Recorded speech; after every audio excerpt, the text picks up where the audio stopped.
ನಮಸ್ತೆ. ಸ್ಪರ್ಧವಾಹಿನಿ ಯೂಟ್ಯೂಬ್ ಚಾನಲ್ಗೆ ತಮಗೆಲ್ಲರಿಗೂ ಕೂಡ ಆತ್ಮೀಯ ಸ್ವಾಗತವನ್ನು ಕೋರ್ತಾ, ಸ್ನೇಹಿತರೆ, ಇವತ್ತಿನ ತರಗತಿಯಲ್ಲಿ 6ನೇ ತರಗತಿಯ ಸಮಾಜ ವಿಜ್ಞಾನ ವಿಷಯಕ್ಕೆ ಸಂಬಂಧಿಸಿದಂತಹ ಅಧ್ಯಾಯ 2 ಭಾರತ ನಮ್ಮ ಹೆಮ್ಮೆ ಎಂಬ ಪಾಠದ ಪ್ರಮುಖ ಪ್ರಶ್ನೋತ್ತರಗಳ ಬಗ್ಗೆ ಚರ್ಚೆ ಮಾಡ್ತಿದ್ದೀವಿ. ಇದು ನಿಮಗೆ ಮುಂಬರುವಂತಹ ಶಿಕ್ಷಕ ಪರೀಕ್ಷೆಗೆ ತುಂಬ ಉಪಯುಕ್ತ ಆಗ್ತದೆ ಅಂತ ಹೇಳ್ತಾ ಇವತ್ತಿನ ತರಗತಿಯನ್ನು ಶುರು ಮಾಡೋಣ. ಮೊದಲ ಪ್ರಶ್ನೆ, ಪುರಾಣಗಳ ಪ್ರಕಾರ ಯಾರ ಹೆಸರಿನಿಂದಾಗಿ ನಮ್ಮ ದೇಶಕ್ಕೆ ಭಾರತ ಎಂಬ ಹೆಸರು ಬಂದಿತು? ಭರತ ಮುನಿ, ರಾಜ ಭರತ, ಭರತ ಚಕ್ರವರ್ತಿ, ಜಡಾ ಭರತ. ಈ 4 ಆಯ್ಕೆಗಳಲ್ಲಿ ಈ ಪ್ರಶ್ನೆಗೆ ಸರಿಯಾದ ಉತ್ತರ ರಾಜ ಭರತ. ನೋಡಿ, ಪುರಾಣಗಳ ಪ್ರಕಾರ ಪ್ರಥಮ ತೀರ್ಥಂಕರ ಋಷಭನಾಥನ ಹಿರಿಯ ಮಗ ಭರತನು ಆಳಿದ ನಾಡನ್ನು ನಾವು ಭರತ ವರ್ಷ ಅಂತ ಕರಿತೀವಿ ಅಥವಾ ಭಾರತ ಅಂತ ಕರಿತೀವಿ. ಆ ಒಂದು ಭರತನ ಆಳ್ವಿಕೆಯಿಂದಾಗಿ ಭಾರತಕ್ಕೆ ಈ ಹೆಸರು ಬಂದಿತ್ತು ಅನ್ನೋದು ಒಂದು ಪ್ರತೀತಿ. ನೆಕ್ಸ್ಟ್ ಕ್ವಶನ್, ಸಾಮಾನ್ಯ ಶಕ 1784ರಲ್ಲಿ ಏಷ್ಯಾಟಿಕ್ ಸೊಸೈಟಿಯನ್ನ ಸ್ಥಾಪಿಸಿದವರು ಯಾರು? Max Muller, William Jones, Charles Wilkins, Lord Macaulay. Asiatic ಸೊಸೈಟಿಯನ್ನ ಸ್ಥಾಪಿಸಿದವರು ಯಾರು? ಈ ಪ್ರಶ್ನೆಗೆ ಸರಿಯಾದ ಉತ್ತರ ವಿಲಿಯಂ ಜೋನ್ಸ್. ಆಪ್ಷನ್ ಬಿ ಸರಿಯಾದ ಉತ್ತರ ಆಗ್ತದೆ. ಸ್ನೇಹಿತರೆ, ಈ ವಿಲಿಯಂ ಜೋನ್ಸ್ ಅನ್ನುವರು ಭಾರತದ ಸಾಹಿತ್ಯದ ಅಧ್ಯಯನಕ್ಕಾಗಿ 1784ರಲ್ಲಿ ಈ ಏಷ್ಯಾಟಿಕ್ ಸೊಸೈಟಿಯನ್ನ ಸ್ಥಾಪನೆ ಮಾಡ್ತಾರೆ. ಸ್ನೇಹಿತರೆ, ಇವೆಲ್ಲವೂ ಕೂಡ ಪಠ್ಯಕ್ರಮ ಆಧಾರಿತ ಪ್ರಶ್ನೋತ್ತರಗಳಾಗಿರ್ತವೆ. ದಯವಿಟ್ಟು ವಿಡಿಯೋವನ್ನು ಕೊನೆ ತನಕ ನೋಡಿ. ನಿಮ್ಮ ಮುಂದಿನ ಪರೀಕ್ಷೆಯ ತಯಾರಿಗೆ ಅತ್ಯಂತ ಉಪಯುಕ್ತ ವಿಡಿಯೋಗಳಾಗ್ತವೆ ಅಂತ ಹೇಳ್ತಾ, ನೆಕ್ಸ್ಟ್ ಕ್ವಶನ್, ಸಂಸ್ಕೃತದಿಂದ ಇಂಗ್ಲಿಷ್ಗೆ ತರ್ಜುಮೆಗೊಂಡ ಮೊದಲ ಕೃತಿ ಯಾವುದು? ರಾಮಾಯಣ, ಮಹಾಭಾರತ, ಭಗವದ್ಗೀತೆ, ಶಾಕುಂತಲ. ಸಂಸ್ಕೃತ ಭಾಷೆಯಿಂದ ಇಂಗ್ಲಿಷ್ಗೆ ತರ್ಜುಮೆಗೊಂಡಂತಹ ಮೊದಲ ಕೃತಿ ಯಾವುದಿರ್ಬೋದು? ಇದಕ್ಕೆ ಸರಿಯಾದ ಉತ್ತರ, ಈ ಪ್ರಶ್ನೆಗೆ ಸರಿಯಾದ ಉತ್ತರ ಆಪ್ಷನ್ ಸಿ ಭಗವದ್ಗೀತೆ ಅನ್ನೋದು ಸರಿಯಾದ ಉತ್ತರ ಆಗ್ತದೆ. ಏಷ್ಯಾಟಿಕ್ ಸೊಸೈಟಿಯು ಸಂಸ್ಕೃತ ಭಾಷೆಯಿಂದ ಇಂಗ್ಲಿಷ್ಗೆ ಭಾಷಾಂತರಿಸಿದಂತಹ ಮೊದಲ ಕೃತಿ ಯಾವುದು? ಭಗವದ್ಗೀತೆ.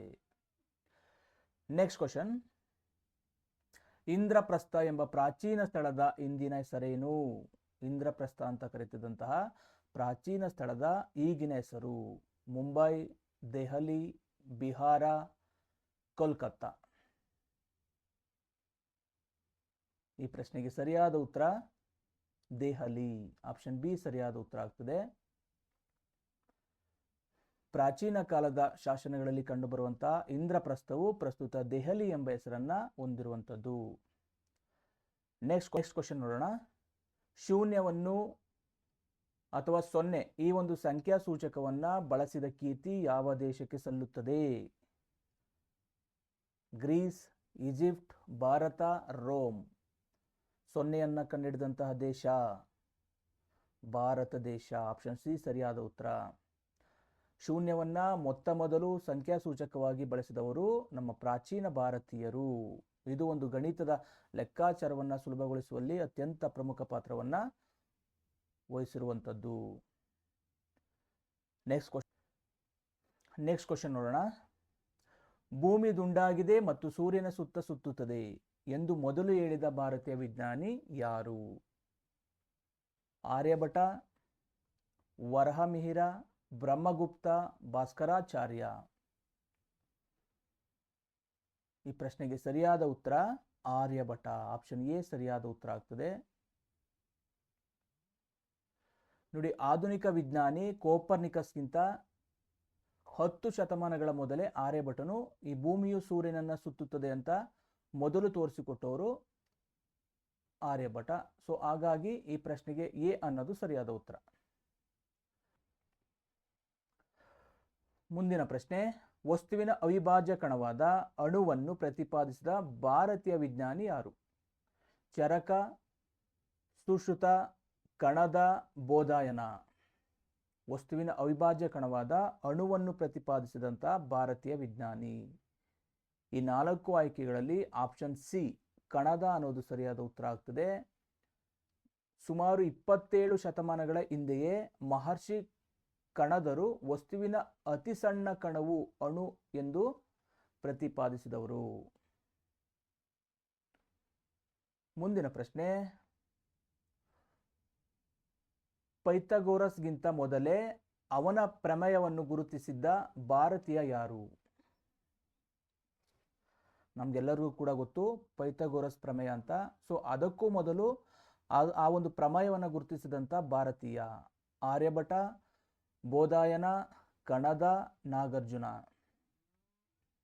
ಸೊ ಇದಕ್ಕೆ ಸರಿಯಾದ ಉತ್ತರ ಆಪ್ಷನ್ ಬಿ ಬೋಧಾಯನ ಅನ್ನೋದು ಸರಿಯಾದ ಉತ್ತರ ಆಗ್ತದೆ. ಬೋಧಾಯನ.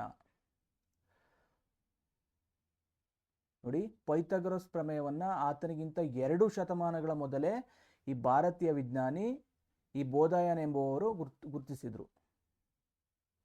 ಮುಂದಿನ ಪ್ರಶ್ನೆ, ಜಗತ್ತಿನ ಅತಿ ಎತ್ತರದ ಬುದ್ಧನ ಮೂರ್ತಿ ಎಲ್ಲಿದೆ?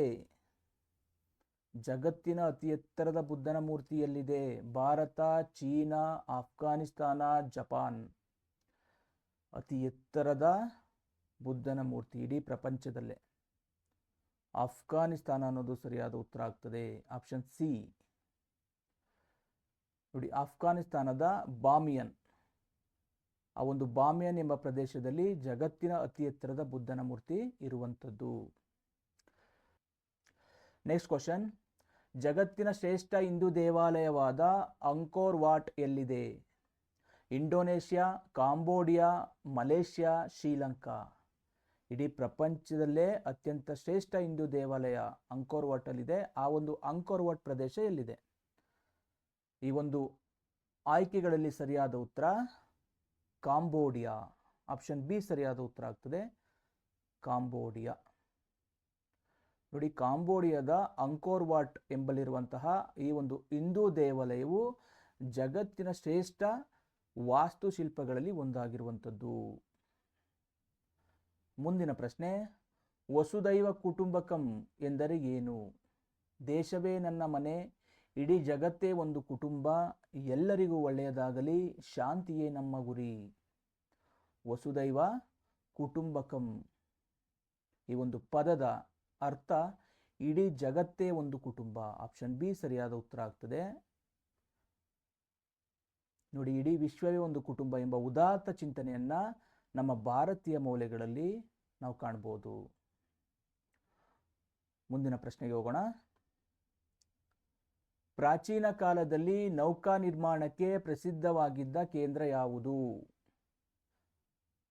ನೌಕಾ ನಿರ್ಮಾಣಕ್ಕೆ ಪ್ರಸಿದ್ಧವಾಗಿದ್ದಂತಹ ಪ್ರಾಚೀನ ಕಾಲದ ಕೇಂದ್ರ ಕೊಚ್ಚಿ, ವಿಶಾಖಪಟ್ಟಣಂ, ಸೂರತ್, ಮಂಗಳೂರು.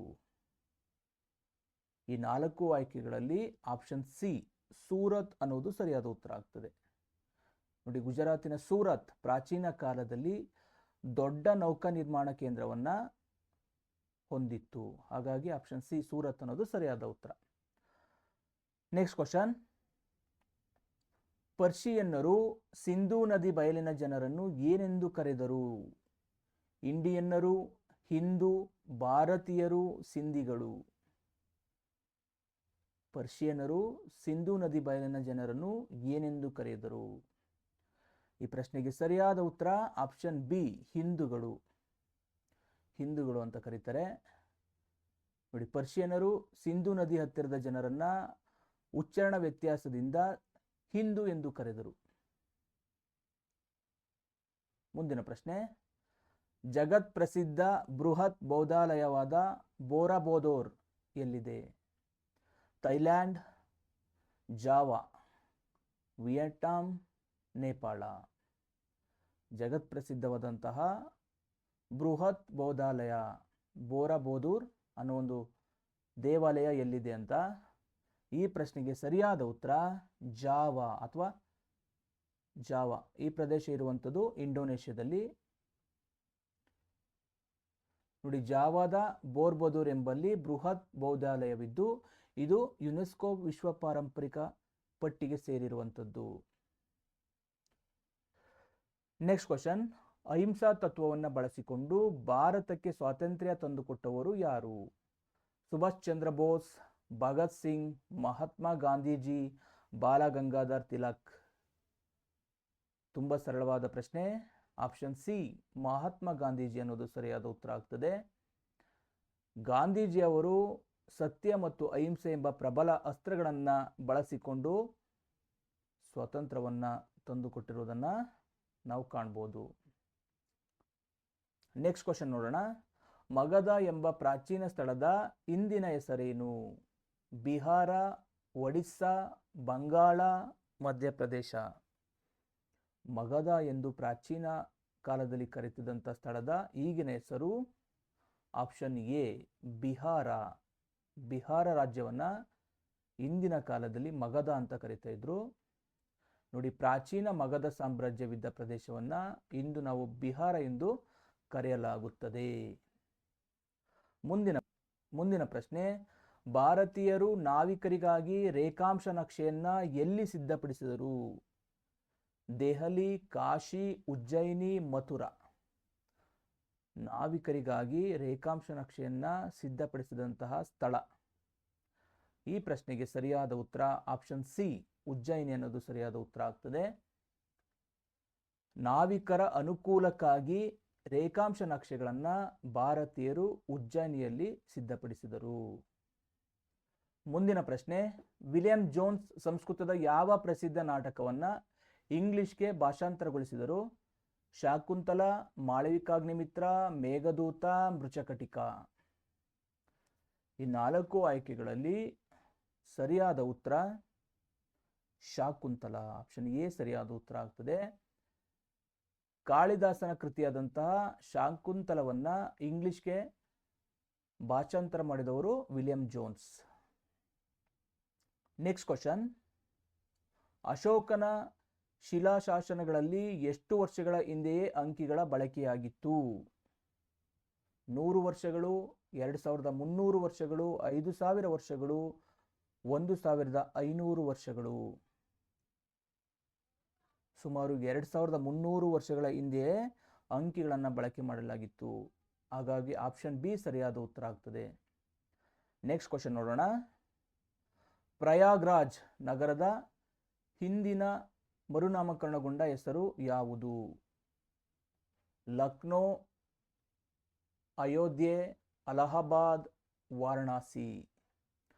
ಪ್ರಯಾಗ್ರಾಜ್ ಆ ಒಂದು ನಗರಕ್ಕೆ ಮರುನಾಮಕರಣಗೊಂಡು ಯಾವ ಹೆಸರನ್ನು ಕೊಡ್ತಾರೆ ಅಂತ ಈ ಪ್ರಶ್ನೆಗೆ ಸರಿಯಾದ ಉತ್ತರ ಅಲಹಾಬಾದ್. ಆಪ್ಷನ್ ಸಿ ಸರಿಯಾದ ಉತ್ತರ ಆಗ್ತದೆ.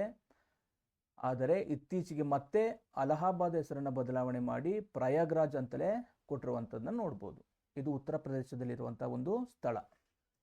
ನೆಕ್ಸ್ಟ್ ಕ್ವಶನ್ ನೋಡೋಣ. ಗ್ರೀಕರು ಇಂದು ಪದವನ್ನು ಮೌಖಿಕವಾಗಿ ಏನೆಂದು ಕರೆದರು? Indus, Indu, India, Greek. ಗ್ರೀಕರು ಇಂದು ಪದವನ್ನು ಮೌಖಿಕವಾಗಿ ಏನೆಂದು ಕರೆದರು? ಕೊಟ್ಟಿರುವ ಆಯ್ಕೆಗಳಲ್ಲಿ ಇಂಡು ಅನ್ನೋದು ಸರಿಯಾದ ಉತ್ತರ ಆಗ್ತದೆ. ಗ್ರೀಕರು ಮೌಖಿಕವಾಗಿ ಇಂದು ಎಂಬ ಪದವನ್ನು ಇಂಡೇಸ್ ಅಥವಾ ಇಂಡು ಅಂತ ಕರೆದಿರುವಂಥದ್ದು. ಮುಂದಿನ ಪ್ರಶ್ನೆ, ಯಾವ ವಿದ್ವಾಂಸರು ಭಾರತದ ಭವ್ಯತೆಯನ್ನ ಜಗತ್ತಿಗೆ ತೋರಿಸಲು ಕಾರಣರಾದರು? ಆಫ್ರಿಕನ್ನರು, ಪೌರತ್ಯವಾದಿಗಳು, ಅರಬ್ಬರು, ಚೀನಿಯರು.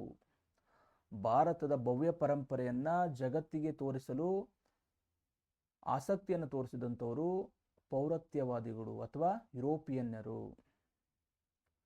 ವಿಲಿಯಂ ಜೋನ್ಸ್ ಅಂತಹ ಯುರೋಪಿನ ಪ್ರಮುಖ ವಿದ್ವಾಂಸರು ಭಾರತದ ಪ್ರಾಚೀನ ಭವ್ಯತೆಯನ್ನ ಜಗತ್ತಿಗೆ ಪರಿಚಯ ಮಾಡಿಕೊಡ್ತಾರೆ.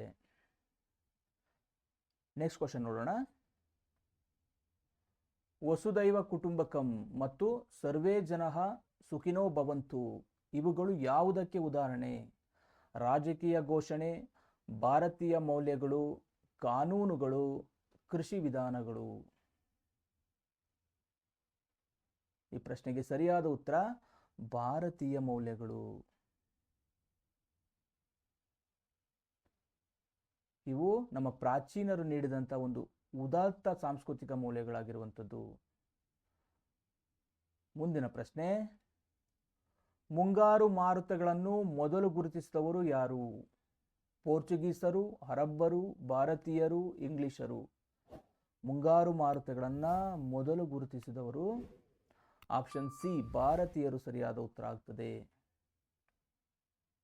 ಭಾರತೀಯರು ಮುಂಗಾರು ಮಾರುತಗಳನ್ನು ಗುರುತಿಸಿದ ನಂತರ ಪ್ರಪಂಚದ ನೌಕಾಯಾನದ ವೇಗ ಹೆಚ್ಚಾಯಿತು. ನೆಕ್ಸ್ಟ್ ಕ್ವಶನ್, ಕಳಿಂಗ ಎಂಬ ಪ್ರಾಚೀನ ನಾಮದ ಇಂದಿನ ಹೆಸರೇನು? ಕೇರಳ, ತಮಿಳುನಾಡು, ಒಡಿಸ್ಸಾ, ಕರ್ನಾಟಕ? ಕಳಿಂಗ ಎಂಬ ಪ್ರಾಚೀನ ನಾಮದ ಇಂದಿನ ಹೆಸರು ಒಡಿಸ್ಸಾ. ಆಪ್ಷನ್ ಸಿ ಸರಿಯಾದ ಉತ್ತರ ಆಗ್ತದೆ. ಪ್ರಾಚೀನ ಕಾಲದಲ್ಲಿ ಒಡಿಸ್ಸಾ ರಾಜ್ಯವನ್ನ ಕಳಿಂಗ ಅಂತ ಕರಿತಾ ಇದ್ರು. ಓಕೆನಾ? ಕಳಿಂಗ ಅನ್ನೋದು ಸರಿಯಾದ ಉತ್ತರ. ಶ್ರೀಲಂಕಾ ಯಾವ ಧರ್ಮವನ್ನು ಭಾರತದಿಂದ ಸ್ವೀಕರಿಸಿತು? ಜೈನ ಧರ್ಮ, ಬೌದ್ಧ ಧರ್ಮ, ಸಿಖ್ ಧರ್ಮ, ಇಸ್ಲಾಂ ಧರ್ಮ? ಶ್ರೀಲಂಕಾ ಸ್ವೀಕರಿಸಿದಂಥ ಧರ್ಮ ಬೌದ್ಧ ಧರ್ಮ. ಆಪ್ಷನ್ ಬಿ ಸರಿಯಾದ ಉತ್ತರ ಆಗ್ತದೆ. ಭಾರತದಿಂದ ಪ್ರಭಾವಿತರಾಗಿ ಶ್ರೀಲಂಕನರು ಬೌದ್ಧ ಧರ್ಮವನ್ನು ಸ್ವೀಕರಿಸಿದ್ರು. ಮುಂದಿನ ಪ್ರಶ್ನೆ, ಭಾರತೀಯ ಮೌಲ್ಯಗಳ ಪ್ರಕಾರ ಅತಿಥಿಯನ್ನ ಹೇಗೆ ಭಾವಿಸಬೇಕು? ಸ್ನೇಹಿತನಂತೆ, ದೇವರಂತೆ, ಶತ್ರುವಿನಂತೆ, ಸೇವಕನಂತೆ? ಅತಿಥಿ ದೇವೋಭವ ಅಂತ ಕರಿತೀವಿ. ಸೊ ಅತಿಥಿಯನ್ನು ನಾವು ದೇವರಂತೆ ಗೌರವಿಸಬೇಕು. ಮುಂದಿನ ಪ್ರಶ್ನೆ, ಬರೋಡ ನಗರದ ಇಂದಿನ ಹೆಸರೇನು? ವಡೋದರ, ಮುಂಬೈ, ಸೂರತ್, ಅಹಮದಾಬಾದ್? ಬರೋಡ ನಗರದ ಇಂದಿನ ಹೆಸರು ಆಪ್ಷನ್ ಎ ವಡೋದರ ಅನ್ನೋದು ಸರಿಯಾದ ಉತ್ತರ ಆಗ್ತದೆ. ಕೆಲವೊಂದು ಸ್ಥಳನಾಮಗಳನ್ನು ಬದಲಿಸುವ ಪ್ರಕ್ರಿಯೆಯಿಂದಾಗಿ ಬರೋಡ ನಗರವು ವಡೋದರ ಎಂದು ಬದಲಾಗಿರುವಂಥದ್ದು. ನೆಕ್ಸ್ಟ್ ಕ್ವಶನ್, ಆಗ್ನೇಯ ಏಷ್ಯಾದಲ್ಲಿ ಭಾರತೀಯ ಸಂಸ್ಕೃತಿ ಸುಮಾರು ಎಷ್ಟು ಶತಮಾನಗಳ ಕಾಲ ಪ್ರಭಾವ ಬೀರಿತು? 2 ಶತಮಾನಗಳು, 5 ಶತಮಾನಗಳು, 9 ಶತಮಾನ, 12 ಶತಮಾನಗಳು? ಆಗ್ನೇಯ ಏಷ್ಯಾದಲ್ಲಿ ನಮ್ಮ ಭಾರತೀಯ ಸಂಸ್ಕೃತಿ ಸುಮಾರು 9 ಶತಮಾನಗಳ ಕಾಲ ಪ್ರಭಾವವನ್ನು ಬೀರಿರುವಂಥದ್ದು.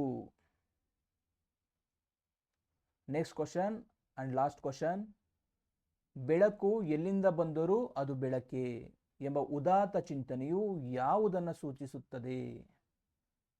ಸೂರ್ಯನ ಬೆಳಕು, ಸರ್ವಧರ್ಮ ಸಮಾನತೆ, ಕತ್ತಲೆಯ ಭಯ, ನಕ್ಷತ್ರಗಳ ಹೊಳಪು? ಈ ಪ್ರಶ್ನೆಗೆ ಆಪ್ಷನ್ ಬಿ ಸರ್ವಧರ್ಮ ಸಮನ್ವಯತೆ. ನಮ್ಮ ದೇಶ ಜಾತ್ಯತೀತ ರಾಷ್ಟ್ರ ಆದ್ರಿಂದ ಎಲ್ಲ ಧರ್ಮಕ್ಕೂ ಸಮಾನವಾದ ಒಂದು ಅವಕಾಶಗಳನ್ನು, ಆಚರಣೆಗಳನ್ನು ಮಾಡಲಿಕ್ಕೆ ಅವಕಾಶ ಮಾಡಿಕೊಟ್ಟಿರುವಂಥದ್ದು. ಸೊ ಹಾಗಾಗಿ ಆಪ್ಷನ್ ಬಿ ಅನ್ನೋದು ಸರಿಯಾದ ಉತ್ತರ ಆಗ್ತದೆ. ಸ್ನೇಹಿತರೆ, ಇಲ್ಲಿಯ ತನಕ ನಾವು ಈ ಒಂದು ಪಾಠಕ್ಕೆ ಸಂಬಂಧಿಸಿದಂಥ ಪ್ರಮುಖ ಪ್ರಶ್ನೋತ್ತರಗಳ ಬಗ್ಗೆ ಚರ್ಚೆ ಮಾಡಿದ್ದೀವಿ. ಇದೇ ರೀತಿಯ ನಿರಂತರ ವಿಡಿಯೋಗಳನ್ನು ನಾವು ಅಪ್ಲೋಡ್ ಮಾಡ್ತಾ ಹೋಗ್ತೀವಿ. ದಯವಿಟ್ಟು ಇನ್ನೂ ಯಾರು ನಮ್ಮ ಚಾನಲ್ನ ಸಬ್ಸ್ಕ್ರೈಬ್ ಮಾಡ್ಕೊಂಡಿಲ್ಲ ಅವರು ಸಬ್ಸ್ಕ್ರೈಬ್ ಮಾಡ್ಕೊಳ್ಳಿ. ನಿಮ್ಮ ಒಂದು ಸಬ್ಸ್ಕ್ರೈಬ್ ನಮಗೆ 100 ಆನೆಗಳ ಬಲವನ್ನು ಕೊಡ್ತದೆ. ಅದೇ ರೀತಿ ಈ ವಿಡಿಯೋವನ್ನು ನಿಮ್ಮ ಸ್ನೇಹಿತರುಗಳಿಗೆ ಶೇರ್ ಮಾಡಿ. ಏನಾದರೂ ಬದಲಾವಣೆಗಳು ಬೇಕಿದ್ರೆ ಕಮೆಂಟಲ್ಲಿ ತಿಳಿಸಿ ಅಂತ ಹೇಳ್ತಾ ಇವತ್ತಿನ ತರಗತಿಯನ್ನು ಮುಗಿಸ್ತಿದ್ದೀನಿ. ಎಲ್ಲರಿಗೂ ನಮಸ್ಕಾರ.